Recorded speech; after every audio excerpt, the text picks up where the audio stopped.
भगवते वासुदेवाय नमः। नमस्कार भक्तजनों, आइए आज हम कार्तिक मास महात्म्य कथा की श्रृंखला में 9वें अध्याय को सुनते हैं। चैनल पर नए हैं तो चैनल को सब्सक्राइब जरूर कर ले और बेल आइकन दबाना बिल्कुल ना भूलें। और हाँ, कमेंट में राधे राधे जरूर लिखें। राजा पृथु बोले, हे श्रेष्ठ मुनि नारद जी, आपने कार्तिक मास के व्रत में जो तुलसी के जड़ में भगवान विष्णु का निवास बताकर उस स्थान की मिट्टी का पूजन करना बतलाया है, अतः मैं श्री तुलसी जी के महात्म्य को सुनना चाहता हूँ। तुलसी कहाँ और कैसे उत्पन्न हुई, यह बताने की कृपा करें। नारद जी ने कहा, राजन, आप सावधान होकर तुलसी जी की महत्ता तथा उनके जन्म की प्राचीन इतिहास सुनिए। एक समय जब देवगुरु बृहस्पति और देवराज इंद्र कैलाश पर्वत पर शंकर जी का दर्शन करने गए तो उन्होंने भगवान शंकर से अपने भक्त की परीक्षा ली। उन जटाधारी दिगंबर ने उनके मार्ग में अवरोध डाला। यद्यपि वह तेजस्वी, शांत, लंबी भुजा और चौड़ी छाती वाले, गौर वर्ण वाले, अपने विशाल नेत्रों से युक्त तथा सिर पर जटाधारे वैसे ही बैठे थे, तथापि उन भगवान शंकर को न पहचान कर इंद्र ने उनका नाम, धाम आदि परिचय पूछा और कहा, शंकर जी अपने स्थान पर हैं या कहीं गए हैं। इस पर उस तपस्वी ने कुछ नहीं कहा, परंतु त्रिलोकीनाथ के ऐश्वर्य से गर्वित होकर इंद्र कब चुप रहते हैं। उन्होंने क्रोध होकर तपस्वी से घुरक कर कहा, अरे मैं पूछता हूँ, तू उत्तर क्यों नहीं देता?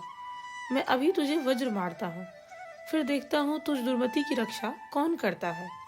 ऐसा क्रुद्ध हो इंद्र ने ज्यों ही दिगंबर को मारने के लिए हाथ में वज्र लिया, त्यों ही भगवान शंकर ने वज्र सहित इंद्र का हाथ स्तंभित कर दिया और विकराल नेत्र कर भगवान शंकर ने उसे देखा, त्यों ही ऐसा विदित हुआ मानो वह दिगंबर प्रज्वलित हो उठा और तेज से जला देगा।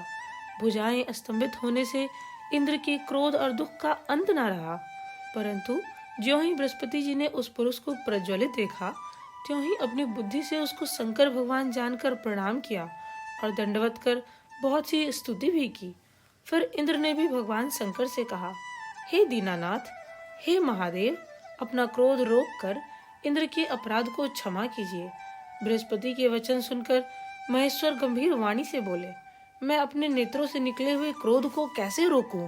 तब बृहस्पति ने कहा, भगवान, भक्तों पर दया करनी चाहिए। आप अपना भक्त वत्सल नाम सार्थक कीजिए और आपने अपने इस तेज को कहीं और स्थापित कर इंद्र का उद्धार कीजिए। तब भगवान शंकर ने गुरु बृहस्पति से कहा, मैं तुम्हारी स्तुति से प्रसन्न हूँ।